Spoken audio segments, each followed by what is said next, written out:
दोस्तों, एक कहानी है तीन महिलाओं की जो कि आपस में बहुत अच्छी दोस्त हैं। इन तीनों के आसपास एक ऐसा माहौल है जहां इन्हें दूसरों के हिसाब से चलना पड़ता है, दूसरों की बातें माननी पड़ती हैं, अत्याचार सहना पड़ता है।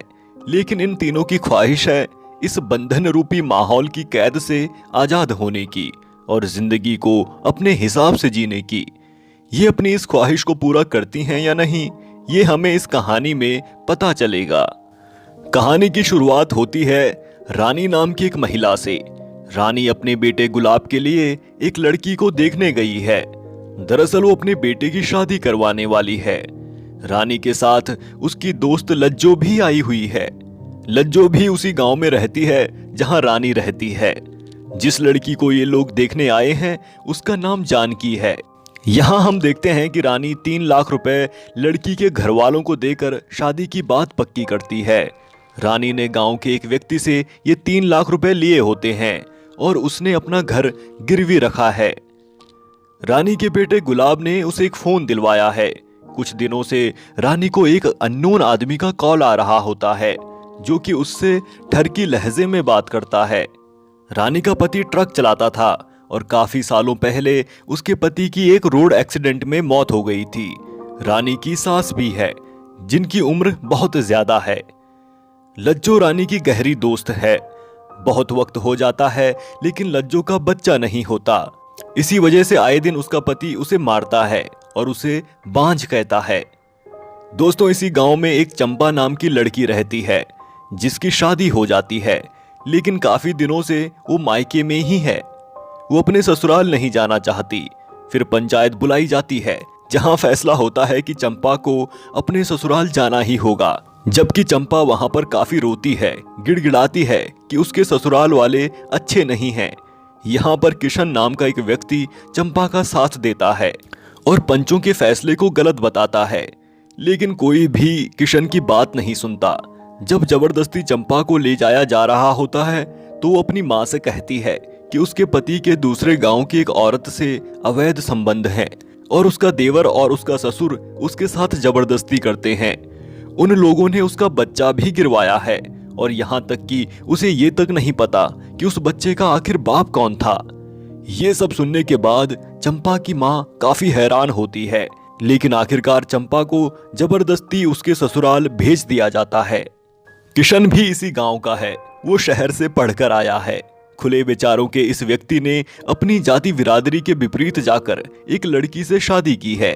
इसके साथ ही उसने गांव में हैंडीक्राफ्ट का बिजनेस भी खोला है जहां वो गांव की महिलाओं को रोजगार देता है। दूसरी तरफ गांव में कई दिनों से एक डांस कंपनी आई हुई है जिसका मालिक शर्मा है। इस डांस कंपनी का मुख्य आकर्षण है बिजली नाम की एक लड़की जो कि हर रोज रात को नाचकर लोगों का मनोरंजन करती है। इसके साथ ही वो पैसे लेकर अपने जिस्म का सौदा भी करती है। राजू नाम का एक व्यक्ति उसके साथ इसी डांस कंपनी में काम करता है।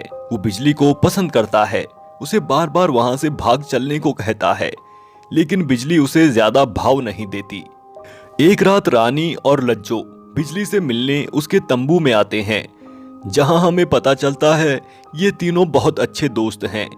यहाँ बिजली एक व्यक्ति का जिक्र करते हुए बताती है कि वो एक ऐसे व्यक्ति के साथ रात गुजार कर आई है जिसने उसे सपने देखना सिखाया। वो उस व्यक्ति के व्यक्तित्व की काफी तारीफ करती है। इस बीच उस अननोन नंबर से रानी को कई बार कॉल आता रहता है। वो रानी को कहता है कि वो रानी को पसंद करता है। कहीं ना कहीं रानी को उस व्यक्ति से बात करना अच्छा लगता है।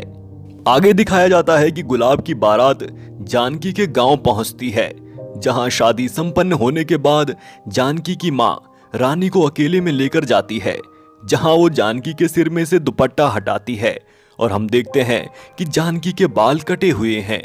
रानी काफी हैरान हो जाती है क्योंकि उसने गुलाब को बताया होता है कि उसकी होने वाली पत्नी बहुत सुंदर है और उसके घने लंबे बाल हैं। रानी ये शादी अब तोड़ नहीं सकती थी क्योंकि उसे जाति बिरादरी में अपनी इज्जत का ख्याल आता है। वो जानकी के सिर में दोबारा दुपट्टा डाल देती है। जब बस में जानकी और गुलाब एक साथ बैठे होते हैं तो अचानक जानकी का दुपट्टा सिर से हट जाता है। जानकी के कटे हुए बाल देखकर गुलाब हैरान रह जाता है। उसके दोस्त बहुत हंसते हैं और उसका मजाक उड़ाते हैं। जानकी जिस दिन गुलाब के घर आती है उसी दिन उसकी दादी की मृत्यु हो जाती है और इसका जिम्मेदार जानकी को ठहराया जाता है, क्योंकि जैसे ही दादी ने जानकी को उसके कटे हुए बालों में देखा तो उनकी मौत हो गई, जबकि दादी काफी उम्र की थीं, इसी वजह से उनकी मौत हुई थी। रात को गुलाब शराब पीकर घर आता है और अपनी पत्नी के साथ जबरदस्ती करता है। जहां तक गुलाब की बात है तो वो 17 साल का है। अपने पिता की ही तरह वो भी अब ट्रक चलाता है। अपने दोस्तों के साथ ही वो ज्यादातर वक्त बिताता है। रोज शराब पीना और वैश्यालय जाना ये सब अब उसकी आदत बनती जा रही है। गुलाब और उसके दोस्त किशन से नफरत करते हैं, क्योंकि वो महिलाओं की भलाई के लिए काम करता है। गुलाब और उसके दोस्त एक रात किशन के घर जाकर उसके बिजनेस के सारे सामान, जो कि कुछ सिले हुए कपड़े रहते हैं, वो उन कपड़ों पर पेशाब करते हैं। किशन उन्हें देख लेता है, लेकिन तब तक वो भाग जाते हैं। अगली सुबह किशन की पत्नी रानी को बताती है कि ये सब गुलाब ने किया है। एक दिन लज्जो को उसका पति बहुत मारता है, तो वो रानी के घर आती है, जहां रानी उसके जख्मों पर दवाई लगाती है। इसी दौरान लज्जो रानी के जिस्म को छूती है। बहुत वक्त बाद रानी को किसी ने इस तरह छुआ था। वो अपने अंदर की भावनाओं को दबा नहीं पाती और बहक जाती है। दोनों एक दूसरे को छूते हैं और करीब आते हैं। इतने में जानकी आ जाती है और उन दोनों को अलग होना पड़ता है। दूसरी तरफ गुलाब को कुछ लोग पकड़ लेते हैं और उसे छोड़ने के पैसे मांगते हैं, क्योंकि गुलाब जिस वैश्यालय में जाता था वहां उसका बहुत उधार हो जाता है। उसे छुड़वाने के लिए रानी अपना मंगलसूत्र गिरवी रखकर पैसों का इंतजाम करती है। किशन भी रानी की मदद करता है और किशन और रानी गुलाब को छुड़वाकर घर लाते हैं। कहानी आगे बढ़ती है और हमें ये पता चलता है कि एक लड़का जानकी से मिलने आता है, लेकिन जानकी उससे नहीं मिलती। एक दिन बिजली, रानी, लज्जो और जानकी घूमते घामते गांव से बाहर निकल आते हैं, जहां बिजली लज्जो को बताती है कि जरूरी नहीं कि तू बांझ हो सकता है तेरा पति ही बांझ हो। लेकिन इस बात पर लज्जो और रानी भरोसा नहीं करते। इसके बाद बिजली रानी को कहती है कि गुलाब अब हाथ से निकलता जा रहा है, तुझे उसे समझाना चाहिए, क्योंकि एक रात वो मेरे पास पैसों की गड्डी लेकर आया था, लेकिन मैंने उसे एक थप्पड़ मार के भगा दिया था। फिर बिजली लज्जो को बताती है कि जब गुलाब पैदा हुआ था तो वो वहीं रानी के साथ थी। बिजली पुरानी बातों को याद करते हुए बताती है कि रानी का पति उसका कस्टमर था, तो एक दिन वो नशे में धुत था। बिजली उसे छोड़ने उसके घर आई। उसी वक्त वो पहली बार रानी से मिली थी। बिजली बताती है कि रानी बहुत मासूम थी। उसने उस रात बिजली को खाना खिलाया और पूरी रात उन दोनों ने बातें की। आगे बिजली कहती है कि रानी के पति की मौत हो जाने के बाद वो जैसे तैसे हर साल रानी को मिलने आती थी, इसीलिए उसकी रानी से गहरी दोस्ती है। अगले सीन में हम देखते हैं कि बिजली लज्जो को लेकर उसी व्यक्ति के पास आती है जिसका उसने पहले जिक्र भी किया था कि उसने उसे सपने देखना सिखाया।